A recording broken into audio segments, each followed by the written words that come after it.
반갑습니다. 우리가 오늘 함께 볼 그 말씀에 대한 주제는 사랑이에요. 사랑에 대한 얘기를 우리가 함께 오늘 나누고자 합니다. 야곱은 아무리 힘들더라도 힘듦을 느끼지 못할 만큼 엔돌핀과 도파민이 막 이렇게 뿜어져 나오는 그런 사랑을 했습니다. 그 사랑의 힘으로 인해서 7년을 며칠처럼 그렇게 일을 했다고 합니다. 그만큼 힘들어도 힘들지 않게 느껴질 수 있는 그것이 바로 무엇이다? 사랑이다 라고 하는 것을 우리가 볼 수 있습니다. 반면 또 재미난 건 뭐냐면 하나님의 은혜가 이 라헬에게 사랑이 부어진 게 아니라 누구에게 먼저 부어졌을까요?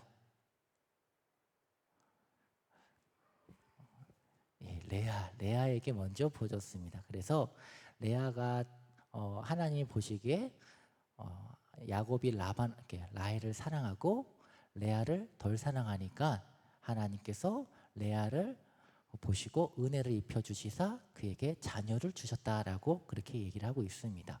그러니까 그런 걸 보면 참으로 이 인생사라고 하는 것이 정말 공평한 것 같아요. 누군가에게 무언가가 주어졌다면 누군가에게는 또 다른 무언가가 주어지는 것이 하나님의 은혜라고 생각되어집니다. 그렇기 때문에 내게 한번 돌아볼 필요가 있는 것 중 하나가 무엇이냐면 다른 사람에게 없는 내가 다른 사람에게는 없는 무언가를 갖고 있을지 모른다 라고 하는 것을 우리가 한번 돌이켜볼 필요도 있지 않을까 싶습니다. 그 찬양이 갑자기 생각이 안 나는데 그게 무슨 찬양이죠? 나 가진 재물 없으나 그 찬양 있잖아요. 그 찬양이 떠오르는데 그런 것 같아요. 우리가 항상 그것을 이제 하나님이 나한테 주셨던 은혜를 생각하다 보면은 자연스럽게 우리가 어떤 환경 가운데 있을지라도 감사할 수 있는 마음으로 우리가 살아갈 수 있는 힘이 나온다라고 생각되어집니다. 그 중에 우리가 좀 다시 그 중에 우리가 그런 은혜의 삶을 이렇게 살아가야 됨에도 불구하고 그렇게 깨닫지 못하는 이유가 무엇일까 곰곰이 생각해 봤는데 크게 두 가지가 떠오르더라고요. 하나는 내가 대가를 지불했기 때문이다 라는 그런 마음이 있고 또 다른 하나는 내가 누리는 것은 당연한 공짜이다 라는 생각이 우리의 내면에 있으면 하나님이 주시는 그 은혜가 더 이상 은혜로 느껴지지 않는다라는 것이에요. 그래서 이런 마음 가운데 우리가 다시 한 번 더 내 신앙을 점검해서 우리가 범사에 뭘 해야 되죠? 범사에 감사를 해야 되는데 이 범사에 감사를 한다는 것은 다시 말해서 범사의 모든 삶의 영역에서 하나님의 은혜를 내가 찾아서 맛보았기 때문에 감사가 나오는 거잖아요. 그런데 그렇게 내가 지금 감사하지 못했다라면 오늘 하루를 살아가는 가운데도 감사하지 못했다라면 지금 이 시간 예배를 드리는 가운데도 감사하지 못하고 있다라면 지금 내 영혼이 뭔가가 심각한 문제가 있다라는 것이잖아요. 그 문제가 있음에도 불구하고 아직까지도 얼굴의 표정이 가만히 근자한 경건한 표정을 짓고 있다라면 우리는 연기를 잘한다라는 그러한 모습인 것 같아요. 그러나 하나님은 중심을 보시고 살피시기 때문에 감출 수가 없다. 그러니 우리가 그러한 모습을 내려놓고 다시 한 번 더 이 시간 그런 내 말씀 앞에서 하나님 제가 들을 수 있게 해주시옵소서. 제가 흘러가는 말씀이 아니라 실제 하나님의 음성이라고 내가 느낄 수 있도록 내가 그것을 아멘으로 받아들일 수 있도록 지금 내 죄악으로 굳어져 버린 내 마음을 은혜를 잃어버린 내 마음을 감사를 잃어버린 내 마음을 이 시간 주님 만져주시옵소서라고 우리 잠깐 기도했으면 좋겠습니다. 우리 잠깐만 기도하겠습니다.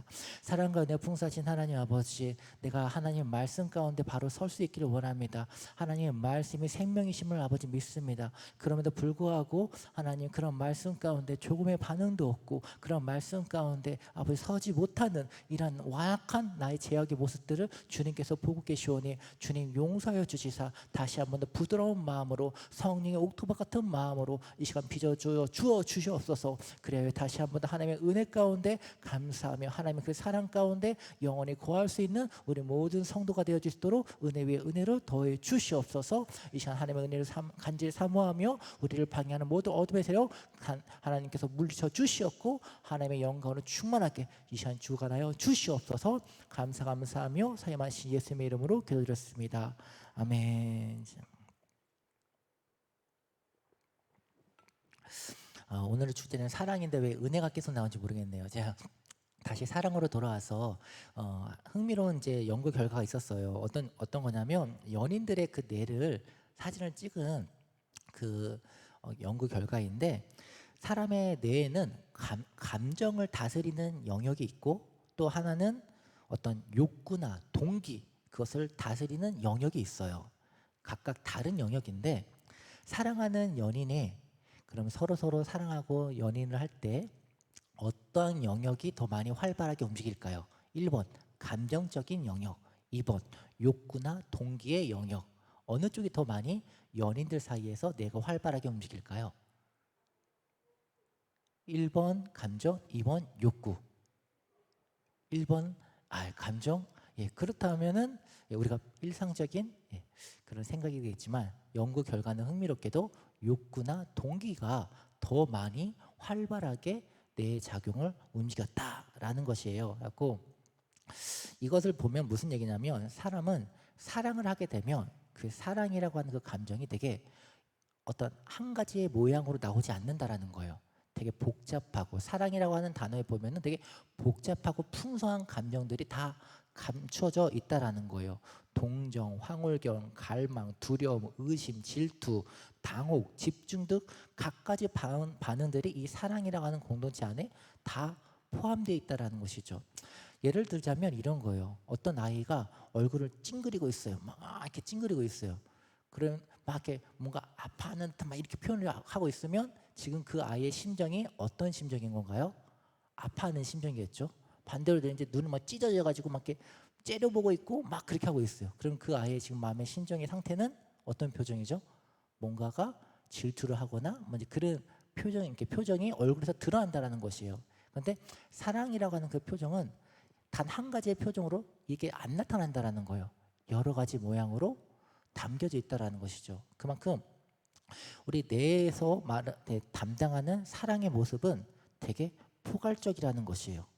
그래서 이게 참 어떤 의미에서 보자면 제가 이것을 통해서 우리가 어떠한 제가 느꼈던 부분은 어떤 부분이었냐면 그렇구나. 왜냐하면 하나님은 사랑의 하나님이라고 말씀하시잖아요. 그러니까 사랑의 하나님이라고 하는 그 모습이 어떤 한 일편적인 모습으로만 내가 생각하면 안 되겠구나. 정말 하나님은 정말 풍요로운 모습으로 풍요로운 마음으로 또 풍요로운 역사하심으로 내 삶 가운데 함께해 주고 계시고 여러분의 삶 가운데도 함께해 주고 계시는데 그 사랑의 그 모습을 때로는 내가 오해할 수 있겠구나라고 그런 생각을 좀 정리를 하게 되었어요. 예를 들자면 하나님은 질투의 하나님이라고 말씀하시잖아요. 하나님께서도 질투의 하나님이라고 표현을 하시는데 그런데 기본적인 전제는 하나님은 언제나 사랑이시잖아요.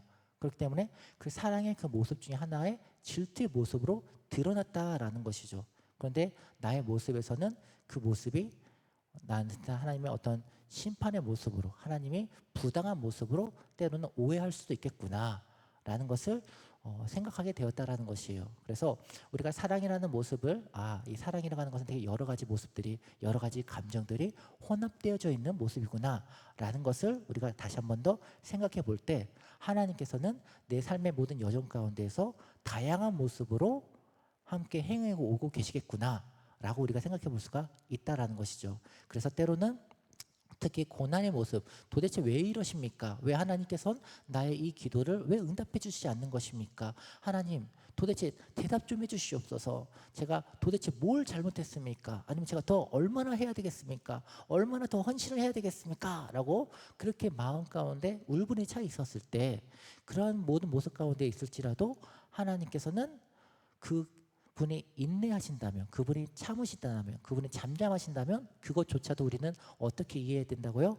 사랑하고 있다라고 우리는 이해할 수가 있어야 된다는 것입니다.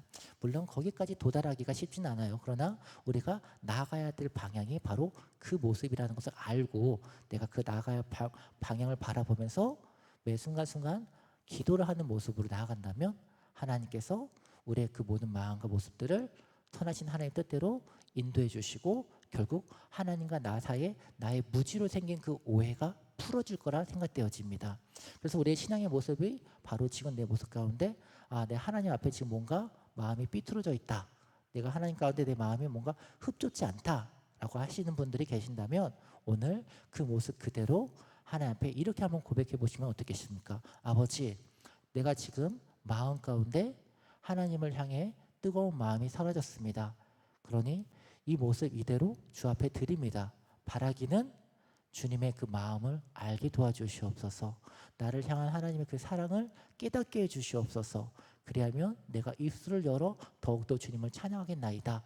우리가 그렇게 또한 기도로 하나님 앞에 나아가면 하나님께서 반드시 도와주실 거라 믿습니다. 이렇게 사랑이라고 하는 그 모습이 이제 또 이렇게 여러 가지가 있다고 하는데 또 한 가지 또 재미난 부분은 사랑에 빠지면 그 사람을 생각하는 그 시간에 대해서 연구한 내용도 있더라고요. 왜 우리는 사랑에 빠지는가 하는 이제 그 책에 나와 있는 연구 내용이었는데요. 뭐가 있냐면 깨어 있는 시간 중에 애인에 대해서 얼마만큼 생각하십니까? 라는 질문을 했어요. 그런데 거기에 대다수 90% 이상이 거의 하루의 시간 중에 거의 대부분 그 사랑하는 사람을 생각합니다. 일을 할 때든 먹든지 뭘 하든지 간에 몸이 떨어져 있어도 항상 그 사람을 생각합니다. 라는 것과 한시도 그 사람에 대한 생각을 떼어놓을 수가 없습니다. 라고 말한 사람들이 대부분의 대답으로 나왔다라는 것입니다. 그래서 여기에 대해서 이제 스페인 철학자가 이렇게 얘기를 했어요. 사랑에 대해서 정상적인 사람에게 일어나는 비정상적인 주목 상태라고 표현을 했어요. 말이 좀 어렵죠. 정상적인 사람이 비정상적인 주목 상태라고 얘기를 하는 거예요. 다시 말하자면 사랑하면 그 사랑하는 그 대상에 대해서 우리의 마음과 생각과 그 모든 것들이 어떻게 된다? 집중된다라는 것이에요. 그렇다면 오늘 우리 하루를 생각해 봤을 때 나는 하나님에 대해서 얼마만큼 생각했을까요? 나는 예수님에 대해서 얼마만큼 생각하고 있었습니까? 이 모습이 내가 지금 예수님을 사랑하는 그 마음의 온도라는 것입니다. 그런데 전혀 그런 생각과 그런 마음들이 없었다라면 그 말은 곧 나는 예수님을, 나는 하나님을 사랑한다, 사랑하지 않는다? 사랑하지 않는다라는 것입니다. 분명한 것입니다. 사랑이라고 하는 것은, 우리 사람이라고 하는 것은 너무나도 분명 명확하게 감출 수 없는 부분이 있어요. 세상 사람들 말로도 이런 말이 있잖아요. 사랑과 무엇은 감출 수가 없다? 사랑과 재채기는 감출 수가 없다라는 그 말처럼 사랑이라고 하는 그 감정은 사람에게서 생겨나는 그 순간 어떻게 해서든지 드러나게 되어 있다는 것이죠. 어린아이들 같은 경우에는 괜시리 좋아하는 여자의 고무줄을 자르기도 하고 괜히 치마를 들추기도 하고 하면서 괜히 놀리기도 하고. 왜 그래요? 좋으니까, 조금이라도 관심을 받고 싶으니까는 그런 이제 역방향의 그런 모습으로 행동을 취하는 것이죠.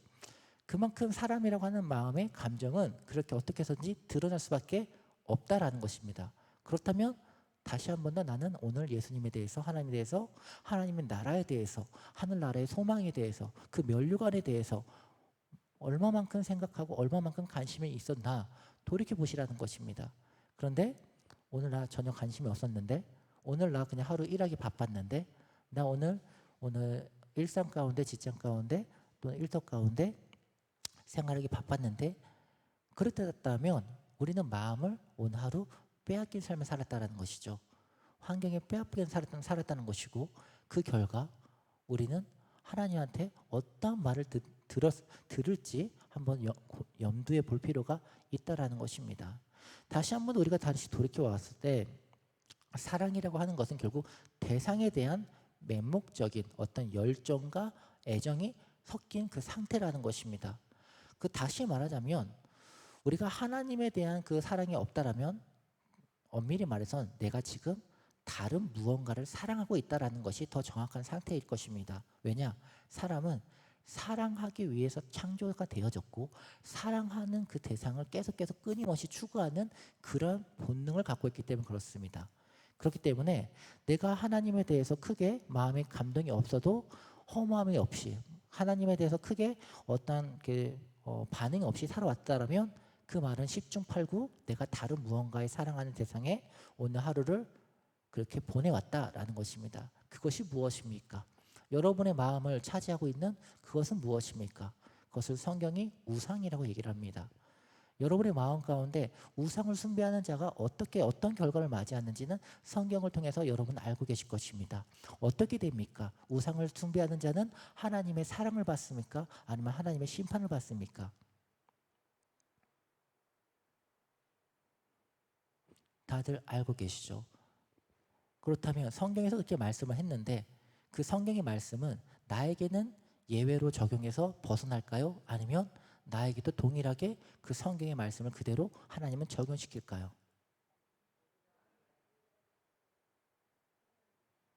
그렇죠? 우리는 성경의 말씀을 가벼이 여겨서는 안 됩니다. 우리가 너무나 쉽게 접할 수 있고 우리가 쉽게 구할 수 있는 성경에 대해서 내가 쉽게 생각하고 쉽게 다가가고 쉽게 판단하지만 실제로는 하나님의 말씀입니다. 더 정확히 말하면 모든 천지 만물의 주관자가 되시는 성령님께서 감동시켜서 기록한 하나님의 구원의 비밀이 담겨져 있는 생명이 담겨져 있는 책이라는 것입니다. 인류 역사상 어떤 무엇과도 이러한 기적의 역사가 없습니다. 오직 성경 외에 하나님의 말씀이 기록된 다른 책은 존재하지가 않습니다. 그런데 우리는 그것에 대해서 매우 가볍게 여깁니다. 매우 위험한 상태입니다. 더 위험한 건 무엇인지 아십니까? 내가 그런 상태인지도 모릅니다. 병자가 그나마 희망이 있는 것은 내가 아프구나, 내가 어떤 병이 있구나 자각을 하는 것입니다. 자각을 하게 되면 내가 병원에 갈지 아니면 어떤 약방을 갈지 어떤 방법을 찾습니다. 그 병에서 낫고자 어떤 행동을 취합니다. 근데 정말 심각한 사람은 내가 병자인데도 병자인 걸 모릅니다. 그러니까 여전히 행하는 악한 그 자신한테 안 좋은 그런 생활 습관을 여전히 해오게 되는 것입니다. 그 결과가 어떻게 됩니까? 더더더 빠르게 죽음에 임하게 되는 것이죠. 여러분, 죄라고 하는 부분에 대해서 심각하게 여겨야 됩니다. 죄라고 하는 것은 결국 그 필경의 죄의 끝은 무엇입니까? 그렇습니다. 죄의 끝은 필경 사망입니다. 그 사망이라고 하는 것은 무엇입니까? 단순히 육체적인 죽음을 넘어서 하나님과의 관계에 단절도 은밀하게 되어져 있고 나아가서 내 삶의 모든 영역들이 파괴되어지고 멸망되어진다라는 것입니다. 그렇기 때문에 우리는 어떻게 됩니까? 내 삶에서 죄를 제거해야 되는 것입니다. 그 부분에 있어서 제일 좋은 부분은 무엇이냐? 하나님을 사랑하는 것입니다. 여러분 아실 거예요. 특히 이제 설거지 같은 거 하시는 분들은 많이 아시겠지만은 그릇에 이렇게 오물이 묻어져 있으면 그 오물을 치우는 방법은 어떻게 합니까? 그냥 깨끗한 물을 틀어놓으면 됩니다. 그럼 틀어놓으면 깨끗한 물이 계속 하면서 안에 있었던 오물들이 흘러나와가지고 결과적으로 그 안에 깨끗한 물로 다시 채워지게 됩니다. 다시 말하자면 내 안에서 죄를 몰아내는 가장 좋은 방법은 하나님을 사랑하는 그 사랑에 집중하다 보면 어느 순간 내 안에 있는 죄악과 모든 것들이 오물들이 우상들이 전부 다 사라져버리게 되어지고 오로지 성령으로만 충만케 되는 그러한 역사가 우리 삶 가운데 들어간다는 것입니다. 그렇기 때문에 우리가 하나님을 사랑하는 것에서 내 마음과 뜻과 힘을 다해서 신명기 6장 5절 말씀처럼 힘써야 되는 이유가 바로 하나님의 지혜가 거기에 있기 때문에 그렇습니다.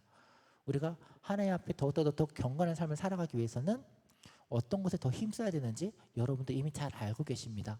그러니 거기에 좀 더 의식해 하면서 살아가시길 바랍니다. 좀 더 얘기를 드리자면 우리가 좀 주체적인 자주적인 그런 삶을 살기 위해서는 매 순간순간 선택에 있어서 되게 디테일하게 정할 필요가 있습니다. 예를 들자면 이런 거예요. 여러분이 만약에 이제 다들 이제 자녀분들이 또 계시니까 아침에 일어나서 자녀를 위해서 아침 식사를 준비한다라는 얘기를 한번 해볼게요. 근데 여러분이 그냥 아침 일어나서 아침 식사를 준비를 하셨어요. 그거에 대해서 그냥 선택을 아침 식사를 그냥 해야 되니까 했다라고 이렇게 생각하신다면 그냥 흘러가는 상황에 따라서 그냥 거기에 반응하는 그러한 뇌의 구조가 생각되어져요. 거기에 대해서는 어떠한 도파민도 생겨나지 않고 어떠한 자신간의 자존감이 생겨나지도 않아요. 그냥 흘러가는 거예요. 그런데 생각을 여기서 되게 디테일하게 바꾸는 거예요. 무슨 얘기냐면 내가 아침 식사를 준비를 하는데 내가 자녀를 위해서 아침 식사를 준비하는데 준비하는 그 이유가 이것을 먹고 내 자녀가 더 건강하고 더 행복한 삶을 살길 원해서 나는 이것을 하기로 선택을 했다라고 이렇게 스스로 명확하게 그 자신의 행동에 대해서 딱 인식을 하는 것입니다.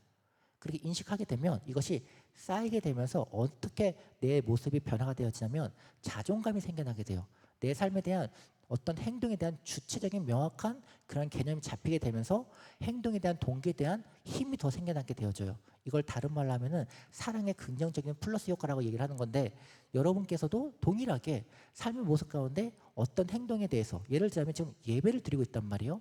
예배를 드렸을 때 금요 철야니까는 그냥 나왔어 라는 것보다 안 나오면 안 되니까 나왔어 라는 그것보다는 더 명확한 이유를 찾는 거예요. 내가 금요 예배 철야를 나옴으로 말미암아 하나님과의 관계에서 또 내 가정과의 관계에서 또 내 인생과의 관계에서 예배를 통해 분명한 하나님의 행복, 하나님의 축복을 받고 싶어서 내가 나왔어. 내가 그래서 이것을 선택했어 라고 분명하게 자기에 대한 그 행동의 인식을 명확하게 하는 순간 나의 뇌는 그거에 대한 반응이 호르몬이 엔돌핀이 드러나게 된다는 것이요. 이것이 나의 삶에 되게 주체적인 긍정적인 효과가 이어지게 되어지는 것이고 이렇게 분명한 내 행동의 매 순간순간마다 내가 그렇게 반응하게 되어질 때 이게 좋은 결과로 나아가게 된다는 것이죠.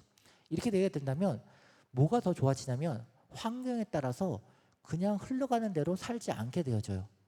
뭔가 내가 분명하게 명확하게 내 어떤 행동에 대한 딱 객관화를 시켜 나가고 있는 중에 어떤 새로운 환경이 나타나게 되면은 예전에는 그냥 그 환경에 맞춰서 그냥 반응했다라면 거기에 대해서 분명한 이유를 찾아요. 거기에 대해서 해야 될지 말아야 될지 선택에 대한 명확한 이유를 찾게 된다는 것이에요. 이것이 바로 우리가 이 세상 가운데 경건하게 살아갈 수 있는 경건의 훈련의 하나의 방법이에요.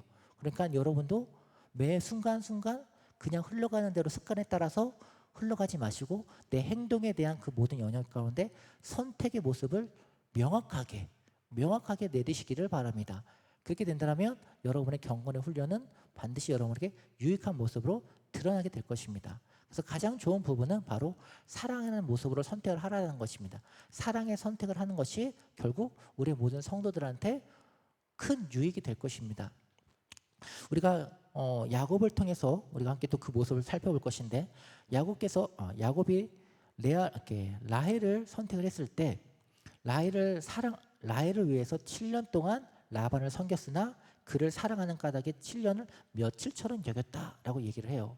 이러한 삶의 여정 가운데 우리 성도들한테 정말 많이 필요한 부분들이 바로 이 사랑하는 그 모습이에요. 왜냐하면 로마서 8장 17절 말씀을 보면은 하나님께서는 하나님의 자녀에게 영광과 플러스로 뭐를 주신다고 하셨죠?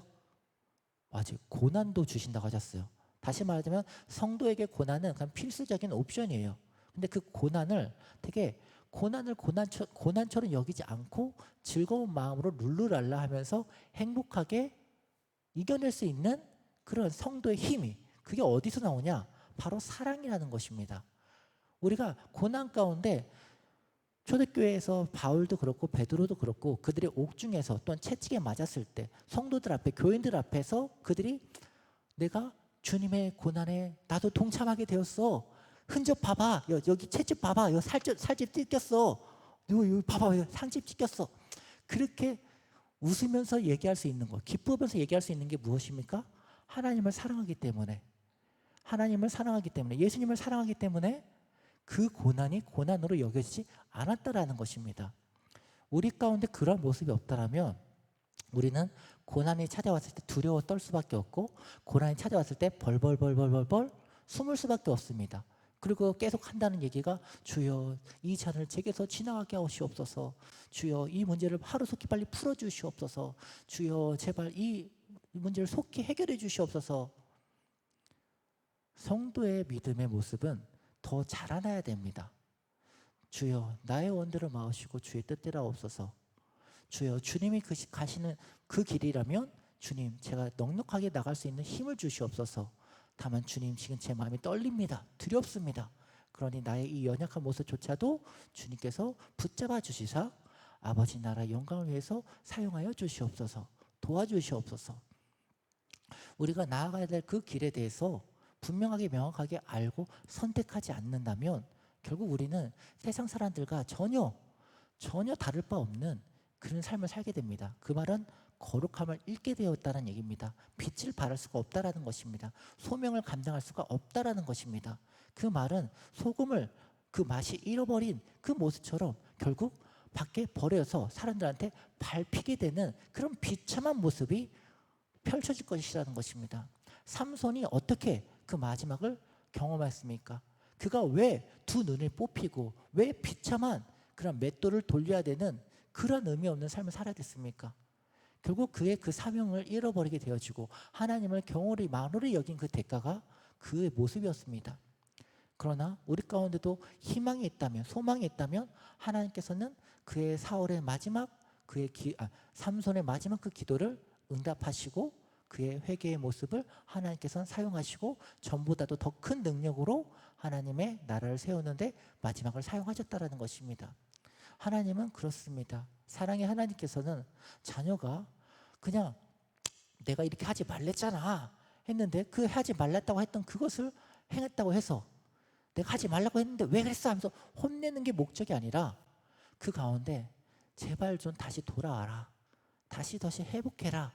그대로 가면 정말 죽어 하면서 그가 회복하고 우리가 회복되어져서 하나님 품에 다시 하나님의 뜻 가운데 그 평강 가운데 자유 가운데 누리면서 살 수 있기를 행복하며 살 수 있기를 하나님께서 원하신다는 것을 우리는 믿으시길 바랍니다.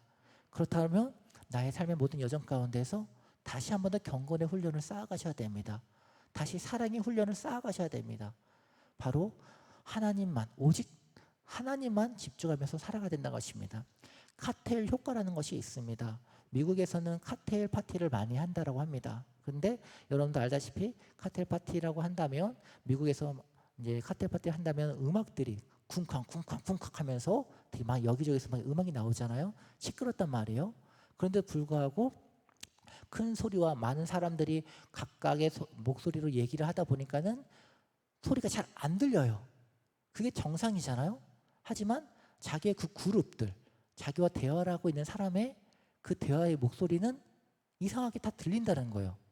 아무리 시끄러워도 아무리 이렇게 데시벨이 높아지고 해도 내가 같이 대화하고 있는 그 사람의 얘기는 이상하게 다 들린다라는 거죠. 이게 바로 칵테일 효과라고 하는 것인데 심리학적인 그 부분에 있어서 어떤 이제 그 사람의 상대방에 대해 집중하고자 하는 그 대상의 목소리에는 내가 반응한다, 열린다라고 하는 이제 그런 심리적인 효과로 이렇게 그렇게 연구 결과가 그렇게 나와 있다고 합니다. 그런데 재미난 부분은 뭐냐면 뇌에 대한 연구를 하는 과학자가 이 부분도 연구를 했었는데 그 결과 뭐냐면 우리 사람의 뇌는 한 가지에만 집중하게 되어 있다라고 합니다. 뇌 구조 자체가 그렇다는 것이죠. 그러니까 여러 가지의 소리들이 있지만은 우리의 뇌는 한 번에 딱 한 가지의 소리에만 집중하게 된다라는 것이에요. 그러니까 내가 내 마음에 난 이 사람과 이 사람의 대화의 목소리에 집중하길 원해 라고 딱 집중하는 그 순간 나의 뇌는 오직 그 목소리에만 반응하도록 열려 있다라는 것이에요.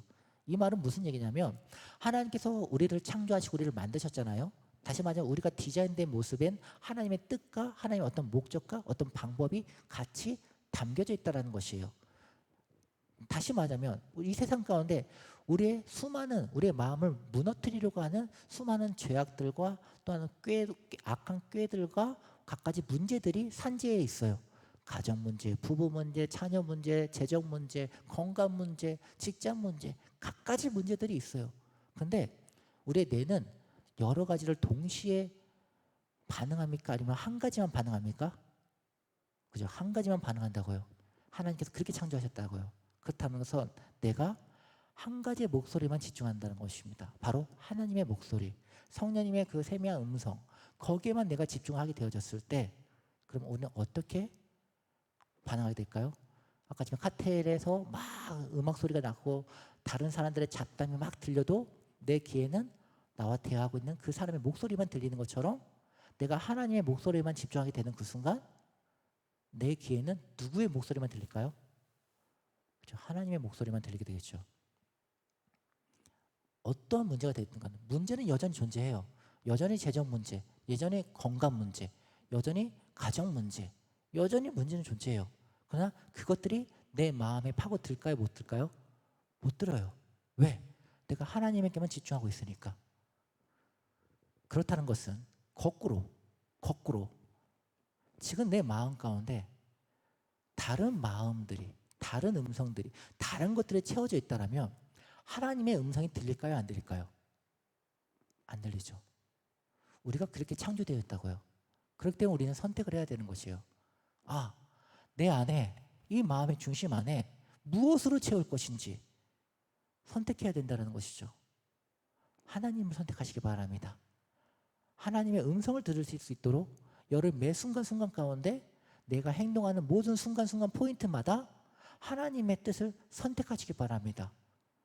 그렇게 여러분이 주체적으로 의식적으로 하나님 앞에 내가 바로 살겠다, 하나님 앞에 내가 바로 살아가겠다라고 의식적으로 그렇게 선택하게 되는 순간 하나님께서 여러분의 삶을 통해 하나님 나라를 세워가시고 이뤄가실 줄 믿습니다.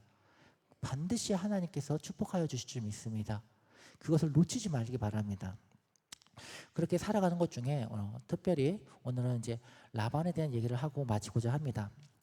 라반 같은 경우에는 지금 되게 야곱을 되게 좋게 보고 있다라고 생각되어져요. 그러니까 자기의 딸을 한 명만 준 것도 아니고 두 명이나 자기의 딸 두 명을 다 줬잖아요. 근데 주었던 이유도 그냥 정상적인 과정을 거쳐서 준 게 아니라 거짓말을 속여가지고 레아를 먼저 주고 라헬을 뒤늦게야 또 해서 준다는 거죠.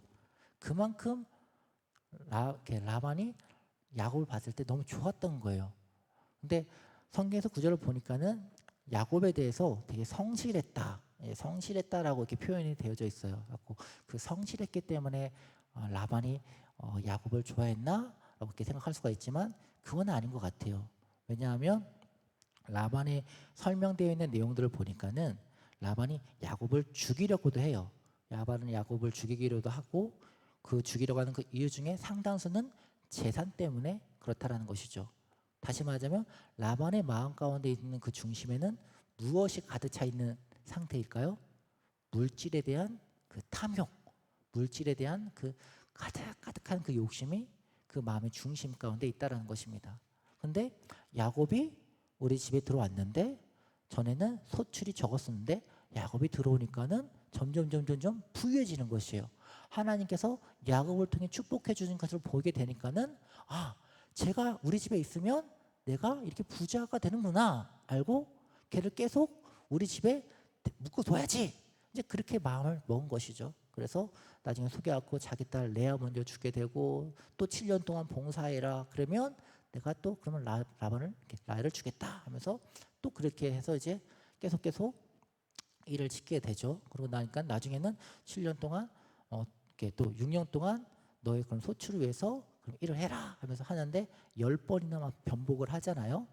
이렇게 자기의 그 재산이 점점 불어나야 되는데 자기 재산 불어나는 게 아니라 야곱의 재산만 불어나게 되니까는 이건 아닌 것 같다 하면서 막 이렇게 바꾸게 된단 말이에요. 그래서 유명한 우리 그 일화가 있잖아요.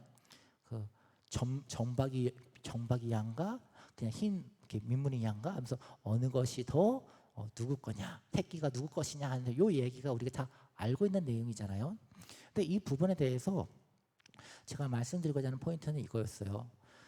하나님께서 이 말씀, 이 본문을 왜 적용했을까? 이 말씀을 왜 기록했을까? 간단히 말하자면 우리 기적이잖아요. 그러니까 생물학적으로 이게 가능하다고 얘기를 하는데 엄밀히 들어가서는 이제 기적이라고 하는 그런 포인트로 접근을 할 수가 있는데 기적에 대한 우리가 간단한 이해를 정리를 하자면 저는 기적에 대해서 이렇게 이해를 하고 있어요. 이 세상에서는 나의 생각으로 어떻게 우리가 행동을 하고 판단을 하고 살아가고 있어요. 그런데 기적이라고 하는 것은 내 생각을 초월하는 영역이에요. 그러니까 예를 들자면 만약에 이렇게 문제가 생겼어요. 그러니까 우리가 이제 재정적인 문제가 생겼어요. 재정적인 문제가 생겼으면 제 통장에 만약에 제가 100억이라고 하는 빚이 생겼어요. 갑자기. 근데 제 통장에 1억밖에 없어요. 그러면은 도저히 이것을 해결할 수 있는 길이 없어서 이제는 이제 큰일 났다. 난 이제 신용불량자가 됐구나. 이게 일반적인 생각이란 말이에요. 내가 갖고 생각할 수 있는 방법이라는 거죠. 아무리 주위에서 둘러보고 빌려봤자 뭐 100억을 채울 수가 없다라고 이렇게 판단되면은 그게 내 상식이라는 거예요. 근데 기적은 말 그대로 갑자기 생각지도 못한 곳에서 어떤 도움으로 또 이렇게 그 100억이 해결되는 그런 것을 우리가 기적이라고 얘기를 할 수가 있는 거잖아요. 또 뭐 병에 대해서 얘기를 하자면 불치병에 걸린 사람인데 불치병 말 그대로 고칠 수가 없기 때문에 불치병인 것인데 그러면 아무것도 할 수 없구나 자포자기에 있는 그런 상황이 일반적인 모습이라면 기적은 그런 불치병이 단번에 치료가 돼가지고 회복이 되는 것을 바로 기적이라고 얘기를 하는 거잖아요. 이것처럼 사람이 할 수 없는 영역 하나님이 행하시는 그 부분인데 이것을 통해서 기적은 뭐로 이해를 할 수가 있느냐? 네 생각이 다가 아니다라는 거예요. 네가 갖고 있는 그 생각이 다가 아니다. 내가 할 수 있는 영역, 내가 할 수 있는 뜻, 내가 할 수 있는 계획, 내가 할 수 있는 그 방법이 더 있다. 이걸 알려주는 게 기적이라는 것이죠. 그렇다는 것은 우리는 기적을 통해서 뭘 더 집중해야 되냐면 그 기적의 내용이 아니라 기적에 대한 어떤 이제 뭐 병이 치료됐다, 뭐 어떤 재정적인 문제가 해결되어졌다. 요게 내용이 포인트가 아니라 하나님께서 그것을 왜 행하셨느냐 하는 요 포인트를 알라는 것이죠. 더 정확히 말을 하자면 그 기적을 통해서 그래 하나님께서 그 일을 행하셨어. 그럼 넌 그 기적을 보고 너의 반응은 뭔데? 하나님을 더 경외하는 것으로 나아갔는지 아니면 그 기적이 단순히 너의 호기심으로 끝났는 거지. 이걸 우리한테 집중해야 된다는 것입니다. 야곱한테는 자기 당사자의 본인이니까 재산이 증가되었던 것에 대해서는 기쁨을 느낄 수가 있을 것입니다. 그러나 그것이 성경에서 기록되어졌다면 이것은 동시에 우리한테 하는 말씀이잖아요. 성경에서 기록되어졌다는 것은 나에게 하시는 말씀인 거잖아요. 그럼 하나님께서 나한테 이 말씀을 왜 주셨겠습니까? 이것을 통해서 우리한테 뭘 보호라는 것이겠습니까? 하나님은 이런 것도 행하실 수가 있다. 네 생각이 다 끝이 아니다. 그 이상의 하나님의 계획이 있다. 그러니 우리는 어떻게 해야 되겠습니까? 매 순간 하나님을 바라보고 신뢰하고 나아가야 된다는 것입니다. 이것에 대해 우리가 할 수 있는 최고의 반응은 무엇이다? 사랑하는 것입니다. 최고의 사랑 방법은 사랑하는 것이고 하나님을 사랑하고 교회를 사랑하고 가족을 사랑하고 이웃을 사랑하고 이것이 나의 힘으로 되지 않는다는 것이죠. 너무나도 힘들어요. 왜냐하면 우리는 완벽한 존재가 아니니까. 그래서 우리가 기도를 하는 것이잖아요. 하나님 도와주세요. 제가 하나님 말씀대로 원수조차도 사랑하라고 하는 그 말씀을 알고 사랑하지 않는 것이 죄라는 것도 알고 있는데 그런데 너무나 힘들어요. 마음 가운데 저 사람만 생각하면 뭔가 좀 더 마음이 불편해져요. 그 사람을 사랑해야 된다고 하는데 그 사람을 생각하면 더 미워지고 마음이 좀 어지러워져요. 주님 도와주시옵소서. 이렇게 우리가 하나님의 은혜를 구하게 된다면 그 부분들이 쌓이게 돼서 결국 하나님의 나라로 하나님의 선하심으로 하나님께서 모든 것들을 선하게 이끌어 주실 줄 믿습니다. 오늘 그런 영적인 역사가 우리 가운데 있기를 소망합니다. 그래서 우리가 함께 이 시간 우리 함께 기도하기를 원합니다.